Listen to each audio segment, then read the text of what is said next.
The elevator doors slid open on the 42nd floor, and Helena Kendrick stepped out with her presentation folder clutched against her chest, knowing that in exactly 3 hours, her entire career would either skyrocket or crumble. The marketing director position at Thornhill and Associates had been her singular focus for the past 8 months, ever since William Thornhill, the current director, had announced his retirement. Helena had poured every ounce of creativity, every late night, every sacrificed weekend into preparing for this moment. The promotion would mean everything: validation of her skills, financial security for her mother's medical bills, and proof that the girl from the wrong side of Philadelphia could make it in the cutthroat world of luxury real estate marketing. She walked past the glass-walled conference rooms, her heels clicking against the polished marble floor. Through the windows, she could see the Philadelphia skyline stretching out in the morning light, the Schuylkill River winding through the city like a silver ribbon. This view could be hers every single day if she nailed this presentation. "You ready for the firing squad?" Helena turned to see Marcus Chen, one of the junior designers, approaching with 2 cups of coffee. She accepted one gratefully. "As ready as I'll ever be." "Have you seen who else is presenting?" Marcus hesitated and Helena's stomach dropped. She knew that hesitation. It meant bad news. "What? Just tell me." "Zachary Trent is in the lineup." The coffee suddenly tasted bitter on her tongue. "Zachary Trent, the CEO Zachary Trent, that's the one." "Apparently, he wants the role." Marcus shrugged apologetically. "I thought you should know before you walked in there." Helena felt the air leave her lungs. Zachary Trent was the 34-year-old CEO who had taken over Thornhill and Associates 2 years ago after the founder's death. He was a legend in the industry, a self-made millionaire who had built his first property development company at 26 and sold it for a fortune before acquiring this century-old firm. He was brilliant, ruthless in business, and according to office gossip, devastatingly handsome in a way that made rational women forget how to form complete sentences. Helena had seen him exactly 3 times in her 4 years at the company. Once in the lobby, once in a company-wide meeting where he had spoken about quarterly goals with an intensity that had made her heart race, and once in the elevator where they had ridden 17 floors in complete silence, while she tried not to stare at his sharp jawline and the way his expensive suit fit his tall frame perfectly. "Why would the CEO want to be marketing director?" Helena asked, more to herself than to Marcus. "That's a step down. That makes no sense." "I heard he wants to be more hands-on with the creative side. He's been in the executive suite for so long, maybe he misses the actual work." Marcus checked his watch. "Anyway, I've got to run." "Good luck, Helena. You've got this." But as Marcus walked away, Helena was not so sure. How could she possibly compete against the CEO? Even if her presentation was flawless, even if her ideas were revolutionary, how could the board choose her over the man who currently ran the entire company? She walked to her office, a modest space she shared with 2 other marketing associates, and closed the door. Her presentation was laid out on her desk. A comprehensive rebranding strategy for Thornhill and Associates that would position them as the premier luxury real estate firm not just in Philadelphia, but along the entire East Coast. She had data mock-ups, projected revenue increases, and a social media campaign that would put them on the map with the under 40 millionaire demographic. It was good. It was better than good. It was the best work of her career, but was it better than what Zachary Trent would bring to the table? Helena took a deep breath and looked at the photo on her desk. Her mother, smiling despite the exhaustion of chemotherapy, giving the camera a thumbs up from her hospital bed. Helena had taken that photo 3 months ago, right before her mother's latest round of treatment. The medical bills were astronomical, even with insurance. This promotion would mean a 40% salary increase and a chance to finally stop drowning in debt. She could not afford to lose. At exactly 10 in the morning, Helena walked into the executive conference room. The space was intimidating by design. Floor-to-ceiling windows, a table that could seat 20, and chairs that probably cost more than her monthly rent. 5 board members sat on one side of the table, their expressions neutral and professional, and at the head of the table sat Zachary Trent. Helena's breath caught despite her determination to remain professional. Marcus had been right about the handsome part, though the description felt inadequate. Zachary was tall, even sitting down, with dark hair that was perfectly styled in that effortless way that probably took actual effort. His eyes were a striking gray-blue that seemed to assess everything in seconds. He wore a navy suit that was clearly custom-tailored, and when he glanced up as she entered, his expression was completely unreadable. "Miss Kendrick," he said, his voice deep and smooth. "Please have a seat." Helena sat across from the board members, setting up her laptop with hands that she willed not to shake. She had presented hundreds of times before. This was no different. Except it was completely different because the CEO was watching her with those intense eyes, and she could feel the weight of his attention like a physical thing. She began her presentation, and within minutes, her nerves settled. This was her element. She knew this material inside and out, knew every statistic, every projection, every creative choice. She walked them through the rebranding strategy, explaining how luxury real estate marketing had evolved in the post-pandemic world, how younger buyers wanted authenticity and experience, not just square footage and amenities. The board members nodded, asked questions, seemed impressed. But Zachary remained silent, his expression thoughtful, his fingers steepled in front of him. Helena could not read him at all, and it was infuriating. When she finished, there was a moment of silence. Then one of the board members, Victoria Sterling, smiled. "Excellent work, Miss Kendrick." "Very thorough. Innovative approach," another added. "I particularly liked the social media integration." Helena felt a surge of hope. They liked it. They really liked it. Then Zachary spoke. "It's a solid presentation." His tone was measured, professional, well-researched, clearly presented. "The rebranding concept has merit." Helena waited for the but. It did not come. Instead, Zachary stood, gathering his own materials. "Thank you, Miss Kendrick. We'll be in touch with our decision by the end of the week." That was it. No feedback, no questions from him, just a dismissal. Helena collected her things, frustration bubbling under her professional demeanor. As she headed for the door, Zachary's voice stopped her. "One question, if you do not mind." She turned back, meeting those gray-blue eyes. "Of course." "In your strategy, you focus heavily on digital presence and social media engagement. But Thornhill and Associates has built its reputation on personal relationships, on white glove service to high net worth individuals who value discretion. How do you balance those seemingly opposing approaches?"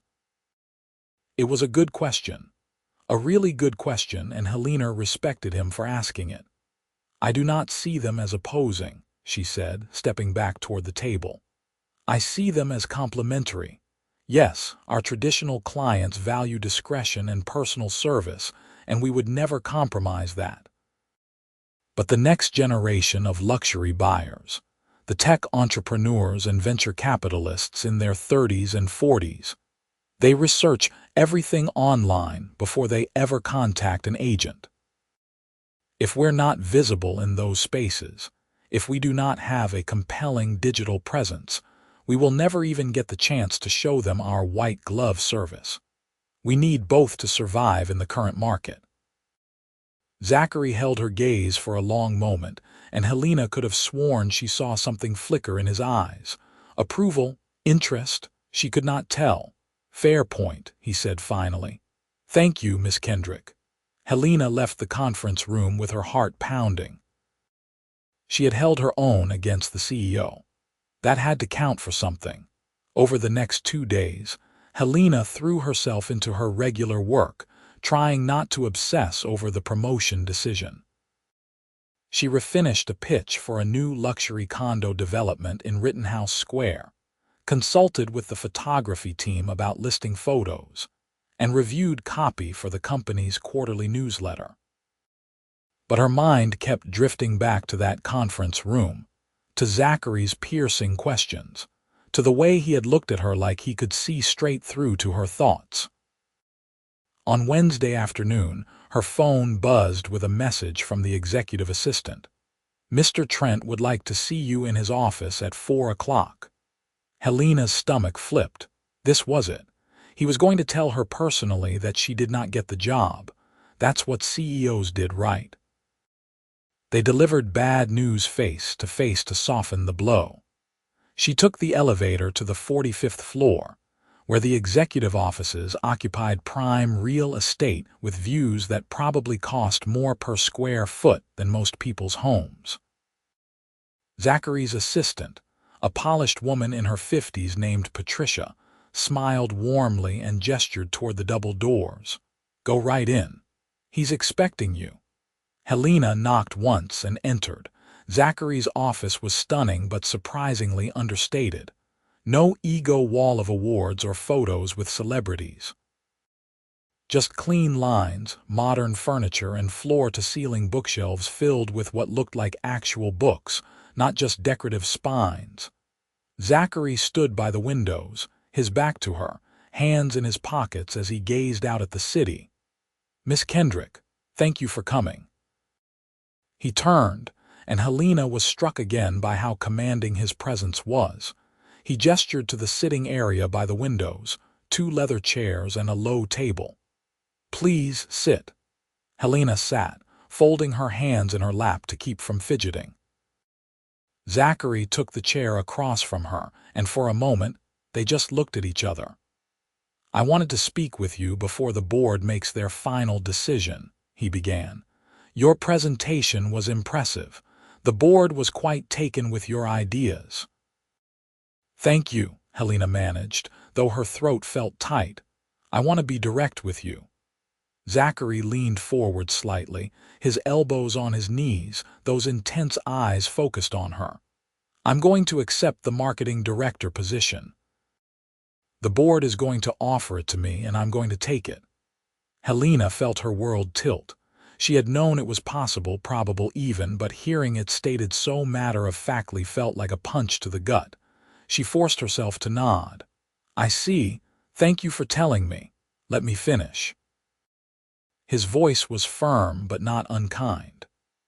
I'm taking the position because this company needs a creative overhaul, and I'm the only one with the authority and the resources to make it happen quickly. But I'm not taking it because I want to be marketing director for the rest of my career. I'm taking it because Thornhill and Associates is at a crossroads, and I need to steer us in the right direction. Helena did not understand where he was going with this. I'll be in the director role for approximately 1 year, Zachary continued. During that time, I want you as my deputy director.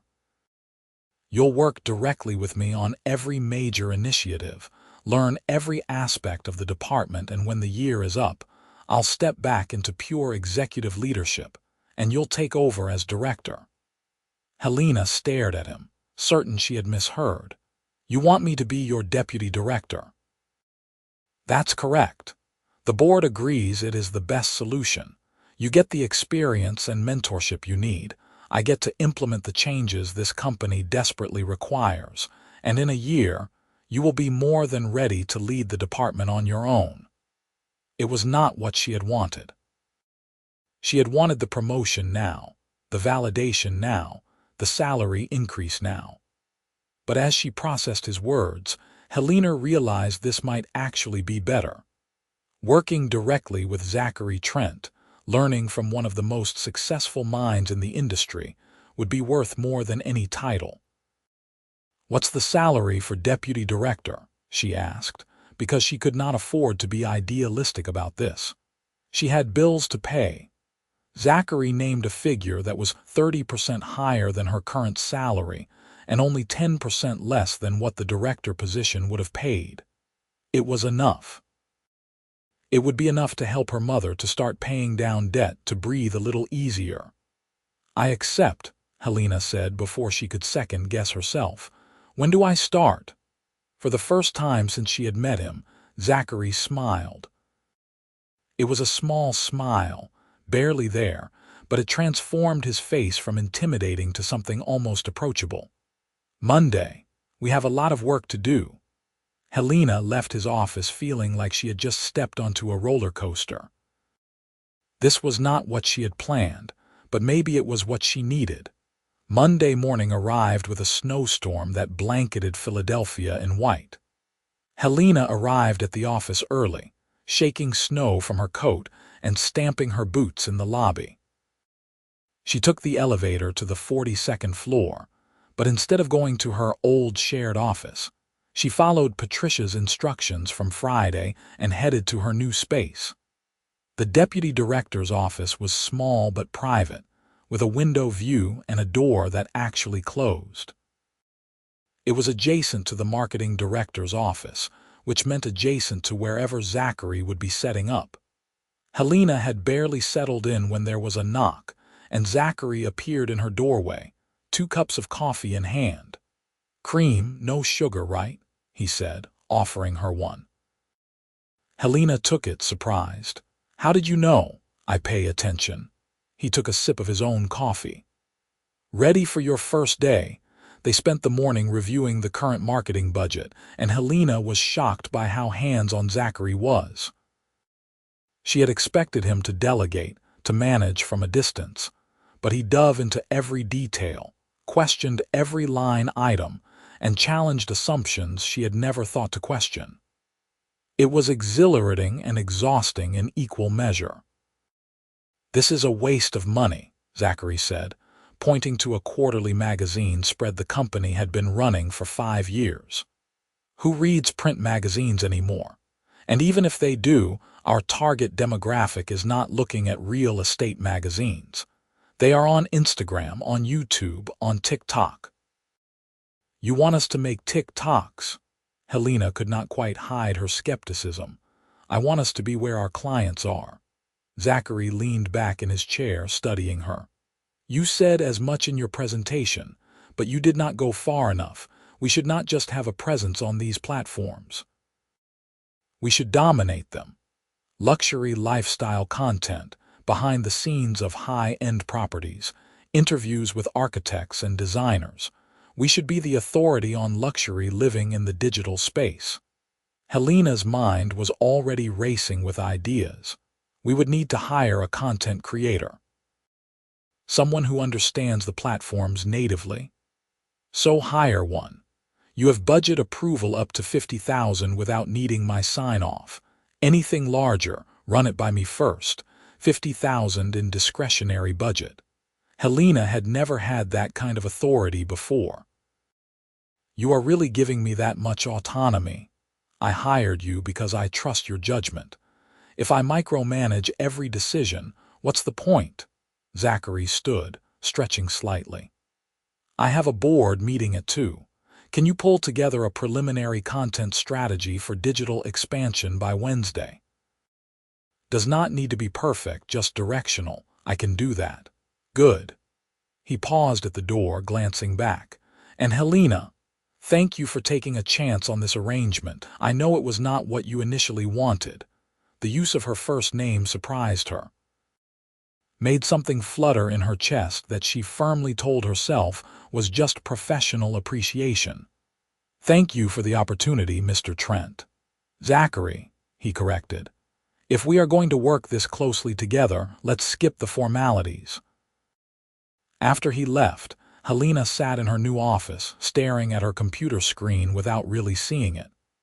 Zachary Trent was not what she had expected. She had anticipated arrogance, distance, the typical CEO ego. Instead, he was direct, thoughtful, and genuinely interested in the work. It was going to be an interesting year. Over the next few weeks, Helena fell into a rhythm with Zachary. They met every morning at 8 to review priorities, spent their days in back-to-back meetings with various teams and vendors, and often found themselves working late into the evening, the office emptying around them as they refined strategies and debated approaches. Helena learned that Zachary had grown up in Pittsburgh, the son of a steel worker who had lost his job when the mills closed. He had put himself through Penn State, working construction jobs in the summers, and had started his first company with money he had saved from those brutal 70-hour weeks. He was driven not by ego but by a deep-seated need to build something lasting, something that mattered. She also learned that he was funny in a dry, unexpected way, that he took his coffee black because he claimed anything else was not actually coffee, that he could not stand corporate jargon and would cut off anyone who used phrases like synergistic optimization or thought leadership, that he noticed everything about the people who worked for him, remembered details about their lives, and genuinely cared about their well-being. And she learned that working closely with Zachary Trent was becoming increasingly complicated because she was developing feelings she absolutely should not have for her boss. It started small. The way her heart would skip when she heard his voice in the hallway. The disappointment she felt on the rare mornings when he had off-site meetings, and they could not have their usual coffee catch-up. The awareness of him in every shared space, the way she found herself noticing the strong lines of his hands when he gestured during presentations, the rare, brilliant smile that appeared when she said something particularly clever. Helena tried to shut it down. This was her career. Zachary was not just her boss but the CEO of the entire company. Any relationship beyond professional was impossible, inappropriate, and could jeopardize everything she had worked for. She had her mother to think about, her future, her goals. She could not afford to be distracted by a crush, even if said crush was brilliant and driven, and sometimes looked at her with an intensity that made her feel like the only person in the room. In March, they landed their first major client using the new digital strategy. A tech CEO relocating from San Francisco had found them through their Instagram presence and wanted to purchase a $5 million penthouse in Center City. Zachary took Helena to the signing meeting, and afterward, they celebrated with dinner at a small Italian place near the office. "This is because of you," Zachary said, raising his wine glass. "Your vision, your strategy, this is just the beginning." Helena clinked her glass against his, warmth spreading through her that had nothing to do with the wine. "It's because you gave me the freedom to take risks. Most CEOs would have shut down half my ideas. Most CEOs are too busy protecting their egos to recognize good work." Zachary set down his glass, his expression turning serious. "Can I ask you something personal?" Helena's pulse quickened. "Sure." "You have been working 70-hour weeks since you started as deputy director. You never complain, never miss a deadline, and your work is consistently excellent. But I've noticed you're always here early and leave late, and I wonder if you're taking care of yourself. This job is demanding, but I do not want it to burn you out." It was such an unexpected question, such genuine concern, that Helena felt her carefully constructed walls crack slightly. "I'm okay. I just have a lot riding on this opportunity." "Is it financial?" Zachary asked gently. "Because if you need an advance on your salary or a loan, we can arrange that." Helena shook her head quickly. "No, it's not that. Well, it is that, but not in the way you mean." She took a breath, deciding to trust him with the truth. "My mother has been sick, cancer. The treatments are expensive, even with insurance, and I've been helping her with the bills." This job, the salary increase, it's made a real difference. So yes, I work hard because I have to, but also because I want to. Because I believe in what we're building. Zachary's expression softened in a way Helena had never seen before. I'm sorry about your mother. How is she doing? Better. The last scan showed improvement. She might be in remission by summer. Helena felt tears prick her eyes and blinked them back. Sorry, I do not usually get emotional about this. There's nothing to apologize for.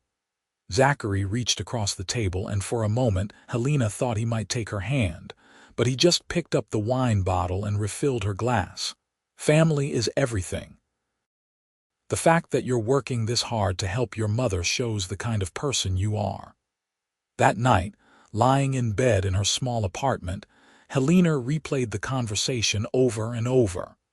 The way Zachary had looked at her, the gentleness in his voice, the understanding. It would be so easy to fall for him completely. It would also be so stupid. In April, the company hosted a gala fundraiser for a local children's hospital. It was a major event, black tie required, with Philadelphia's wealthiest residents in attendance. Helena wore a simple black dress she had splurged on because this was a networking opportunity she could not afford to waste. When she arrived at the Four Seasons ballroom, the space was already full of glittering people drinking champagne and air-kissing. She spotted Zachary almost immediately. He stood near the bar, talking to a group of older men in expensive tuxedos, and Helena's breath caught.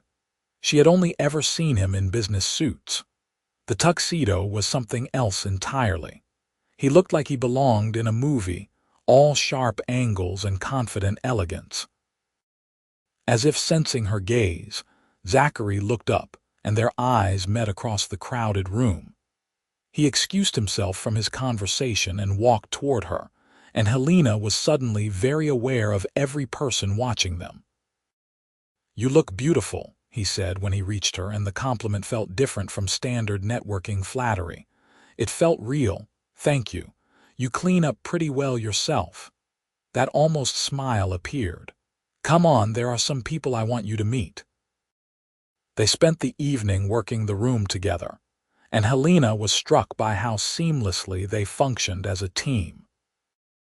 Zachary would introduce her to potential clients. She would engage them in conversation about their real estate needs, and by the end of each interaction, they had at least 3 new leads. But beyond the business aspect, Helena found herself genuinely enjoying Zachary's company. The way he would lean close to whisper commentary about pretentious guests, making her fight not to laugh.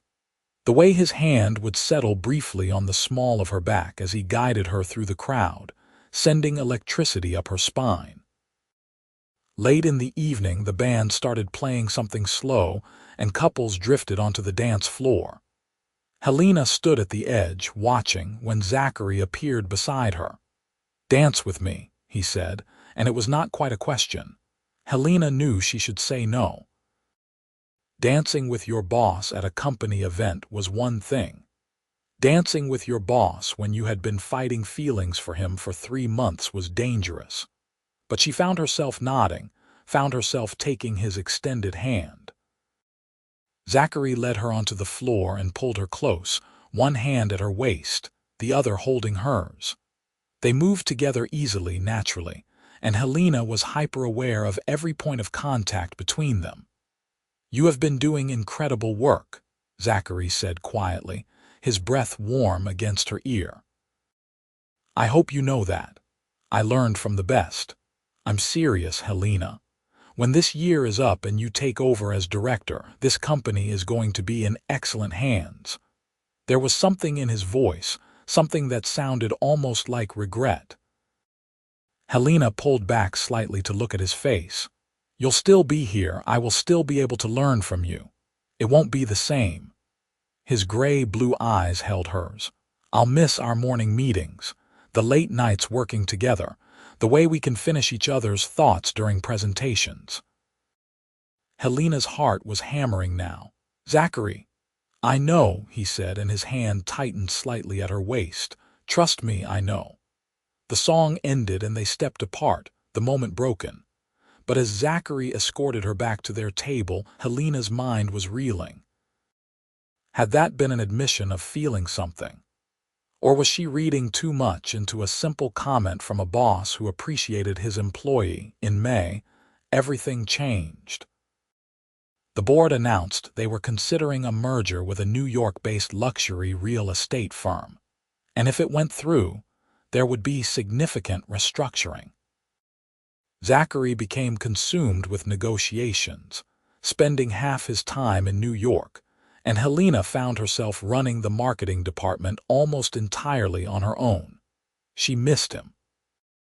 It was unprofessional and inconvenient, but she missed their morning meetings, missed his sharp insights and unexpected humor. The office felt emptier without his presence, and Helena realized with uncomfortable clarity that her feelings had moved far beyond a simple crush. One Friday evening in late May, Helena was alone in the office, finishing up a presentation for Monday when she heard footsteps in the hallway. She looked up to find Zachary in her doorway, his tie loosened, looking exhausted. "You're back," she said, unable to keep the relief from her voice. "Just got in from New York. Came straight here." He leaned against the doorframe. "I saw your light on and figured you were working late again. Big presentation on Monday. I wanted to make sure it was perfect." Zachary walked into her office and sat in the chair across from her desk, studying her face. "You look tired." "Pot meet kettle." He laughed, a real laugh, and Helena realized how much she had missed that sound.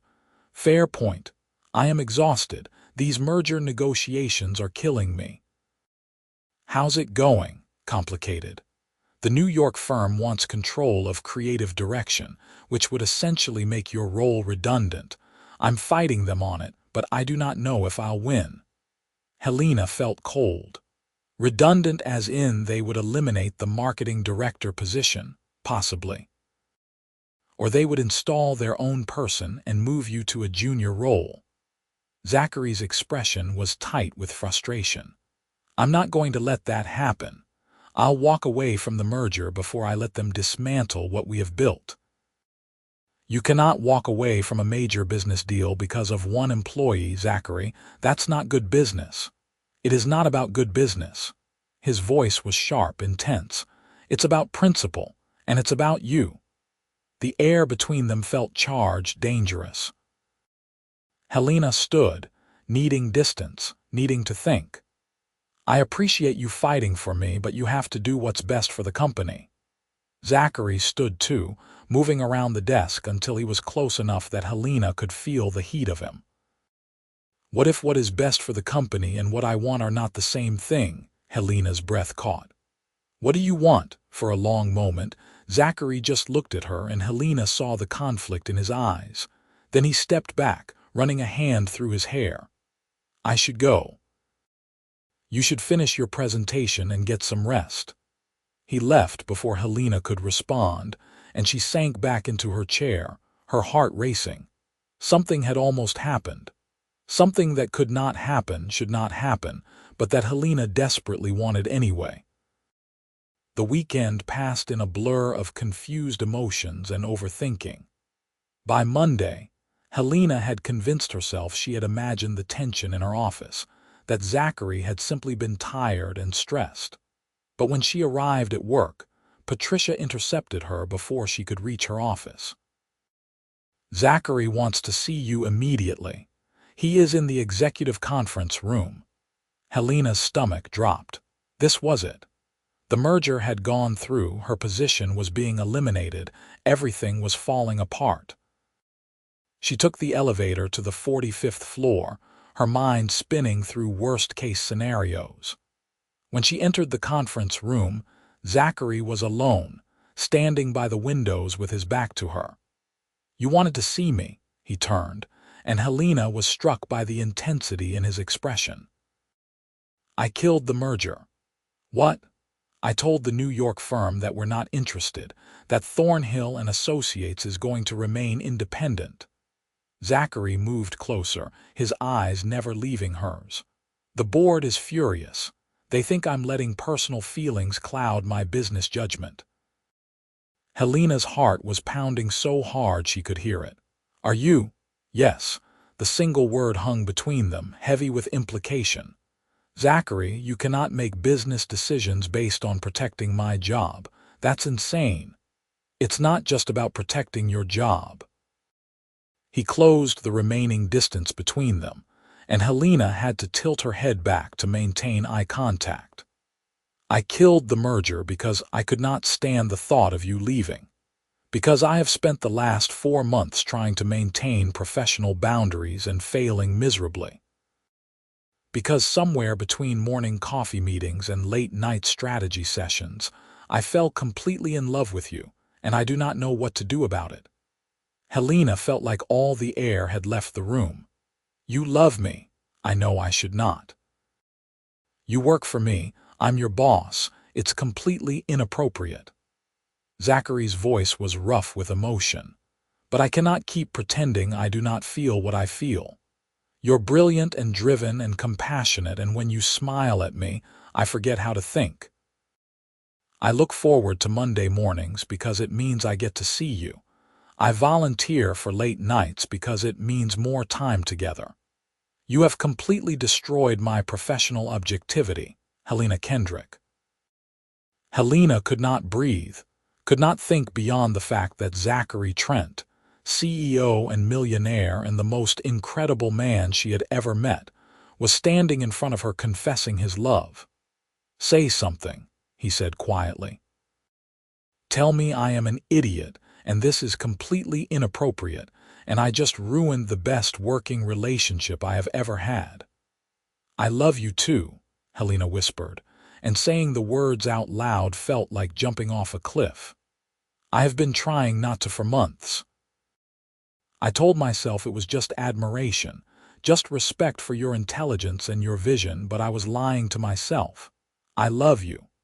Zachary's expression transformed, relief and joy flooding his face. He reached up, cupping her face gently in his hands. I want to kiss you so badly right now, but I need you to be sure. If we do this, everything changes. Your career, our working relationship, everything.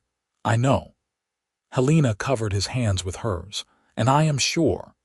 He kissed her then, and it was everything Helena had not let herself imagine. Gentle at first, almost tentative, then deeper as 4 months of suppressed longing poured out between them. His hand slid into her hair and she pressed closer, her fingers gripping the lapels of his suit jacket. When they finally broke apart, both breathing hard, Zachary rested his forehead against hers. We need to figure this out carefully, he said. The optics, the company policies, everything. Helena nodded, reality beginning to creep back in. You are the CEO, I am your employee. There are rules about this. There are, but I own the company outright, which makes things simpler. Zachary pulled back slightly, his hands moving to her waist. Here is what I am thinking. You take over as marketing director immediately as planned. That eliminates the direct reporting relationship. I'll recuse myself from any decisions about your compensation or performance reviews. The board can handle those evaluations. We keep things professional at the office, and we see where this goes outside of work. It was a good plan, a practical plan, and the fact that Zachary was already thinking through the logistics showed how seriously he was taking this. What if it does not work out? Then we handle it like adults. But Helena, I did not blow up a $50 million merger on a whim. I am all in on this. The question is whether you are. Helena thought about her goals, her careful plans, the career she had been building. Then she thought about the last 4 months, the joy she had found in working with Zachary, the way he challenged her and supported her and made her feel like she could accomplish anything. She thought about the way her heart had lifted every time she saw him, the way his rare smiles felt like personal victories, the way she had fallen asleep thinking about him and woken up eager to see him again. "I am all in," she said, and kissed him again to prove it. They kept their relationship quiet for the first few weeks, neither wanting to face the office gossip until they were sure this was real. Helena moved into the marketing director role officially, and Zachary stepped back into pure executive leadership. They had lunched together away from the office, spent evenings at Zachary's downtown loft or Helena's apartment, learning each other outside the context of work.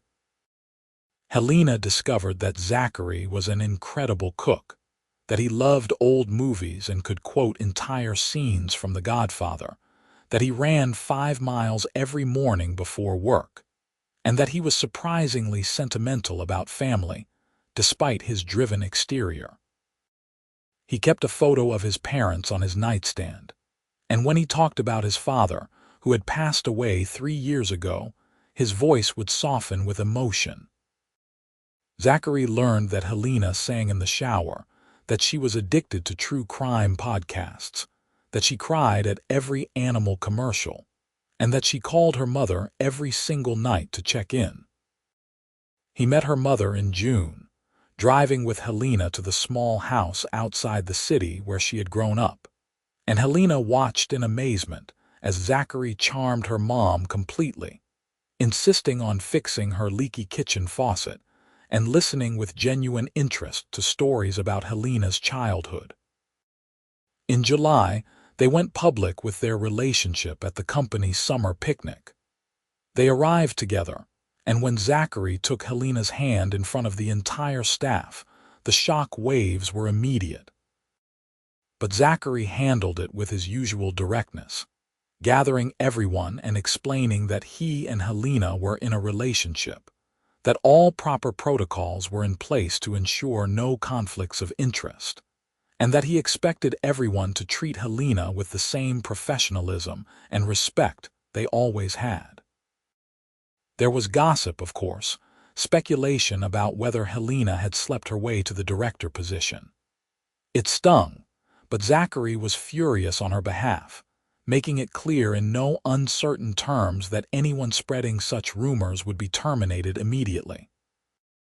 Helena proved herself through her work, landing major clients, and increasing the company's market presence by 40% in her first 3 months as director. The talk died down quickly when the results spoke for themselves. In September, Helena's mother received the news that she was officially in remission. Helena cried in Zachary's arms that night, relief and joy overwhelming her. They celebrated by taking her mother to dinner at the city's best restaurant and watching Zachary interact with her mom. Seeing how gentle and caring he was, Helena fell even more in love with him. By October, Helena had moved into Zachary's loft.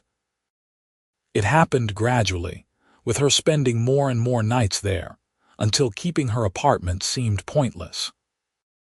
The loft was spacious and modern, with huge windows overlooking the city, and Helena loved waking up next to Zachary, loved their morning routine of coffee and conversation before heading to work separately. They were careful at the office, professional and appropriate, but everyone knew. And most people seemed genuinely happy for them. Marcus told Helena he had never seen her smile so much. Patricia told Zachary he was less grumpy than he had been in years. In November, Zachary took Helena to Pittsburgh for Thanksgiving, introducing her to his extended family. His mother was warm and welcoming, clearly thrilled that her son had found someone, and his siblings teased him mercilessly about being in love. Helena fit in easily, helping in the kitchen and playing with his nieces and nephews, and watching her with his family.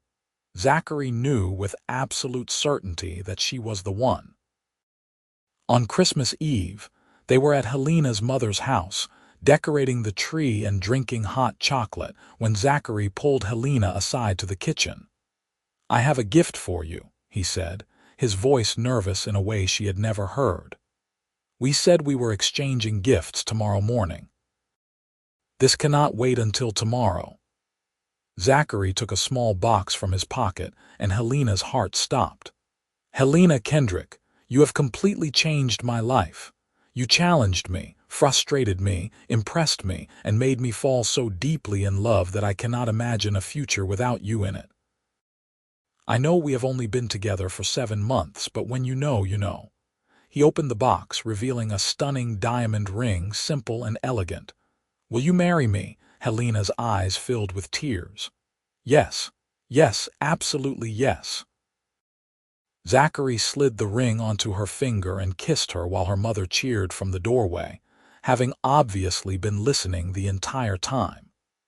They spent the rest of the evening celebrating, calling Zachary's family to share the news, drinking champagne and making plans. They were married in May, a year and a day after that Friday night in Helena's office when everything had changed. The wedding was small, just family and close friends, held in a beautiful garden venue outside the city. Helena wore a simple white dress that made Zachary's breath catch when he saw her walking down the aisle. They exchanged vows they had written themselves, promising to challenge each other, support each other, and love each other through everything life brought. At the reception, dancing with her husband under string lights while their loved ones celebrated around them, Helena thought about that morning in the elevator when she had been so certain her career was about to crumble. She had wanted the promotion so badly, had staked everything on that goal. But life had given her something so much better than she could have imagined. "What are you thinking about?" Zachary asked, holding her close.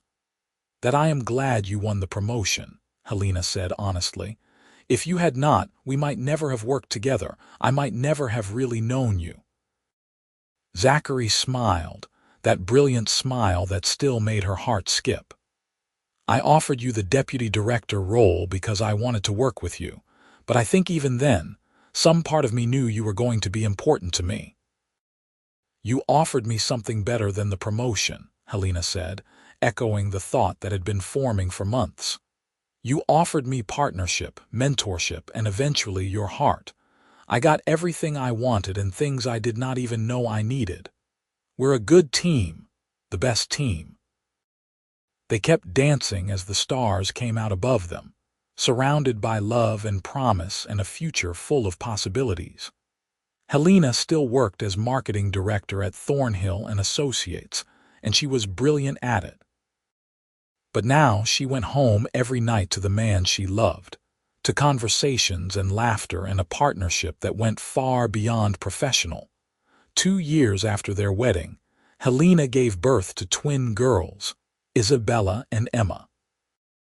Zachary was an amazing father, patient and loving, and watching him with their daughters made Helena fall in love with him all over again. They managed to balance demanding careers with family life, taking turns with nighttime feedings and doctor's appointments, making their relationship and their children the priority. Helena's mother recovered fully from her cancer and became the world's most devoted grandmother, spending hours with the twins while Helena and Zachary worked. She often told Helena that she had prayed for her daughter to find a good man, someone who would love her the way she deserved, and that Zachary was the answer to those prayers. When the twins were 3, Thornhill and Associates opened a second office in New York, and Helena was offered the position of vice president of marketing for the entire company. It was the culmination of everything she had worked for, validation that she had earned her success through talent and effort, not through her relationship with the CEO. At the celebration dinner after her promotion was announced, Zachary raised his glass in a toast. "To my wife, the most talented marketer I know, and the woman who proved that the best business decision I ever made was falling in love with her." Helena laughed, shaking her head. "I thought killing a $50 million merger was your worst business decision." "Best decision," Zachary corrected, his eyes full of love. It gave me everything that matters. Years later, when people asked Helena about her career success, about how she had risen from junior associate to VP at one of the country's premier luxury real estate firms, she always told the truth. She had worked hard, taken risks, and refused to give up on her goals. But she also acknowledged the role that Zachary had played, not as a romantic partner who had handed her success, but as a mentor who had challenged her, believed in her, and given her the opportunities to prove herself. And when people asked about their relationship, about how they had made it work despite the complications of office romance and power dynamics, Helena had a simple answer. They had chosen each other, fully and completely, and they had built their life together on a foundation of mutual respect, genuine partnership, and a love that had started in a competitive moment but had grown into something unshakable. The promotion she had wanted so desperately at 29 had seemed like everything. But Zachary had offered her something far better. A partner who challenged her to be her best self, a love that supported her ambitions while giving her life meaning beyond work, and a future full of shared dreams and accomplishments. On their 10th wedding anniversary, Zachary surprised Helena with a trip back to the Four Seasons ballroom where they had first danced together. The room was empty except for them, a single musician playing soft music and champagne waiting on ice. "Remember this night?" Zachary asked, pulling her into his arms. "I remember thinking I should not be dancing with my boss," Helena said, smiling at the memory. "I remember you telling me you would miss our morning meetings when I became director. I was trying so hard not to tell you I loved you." Zachary spun her gently. "I was terrified I was going to ruin everything. You gave me everything instead." Helena looked up at her husband, at the man who had competed against her for a promotion and ended up offering her his heart. "Thank you for taking that risk. Thank you for loving me back."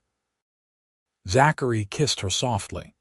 "Best decision either of us ever made."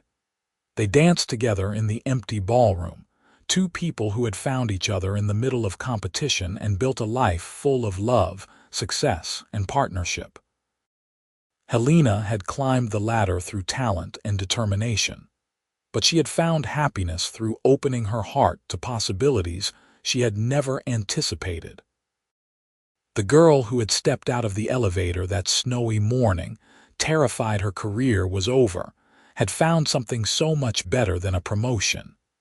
She had found home in the arms of a man who saw her brilliance, challenged her growth, and loved her completely. And together, they had built not just successful careers but a beautiful life, full of love and laughter and dreams realized. In the end, Helena had won far more than any job title could offer.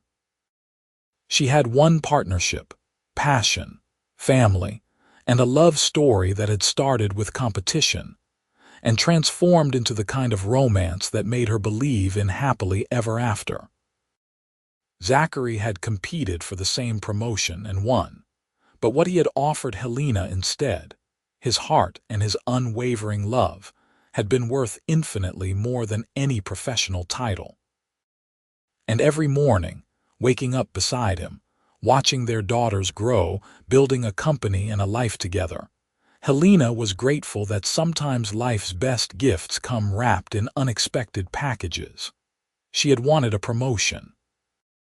She had gotten a soulmate, a partner, a love that had changed everything. And that, she knew without any doubt, was the greatest success of all.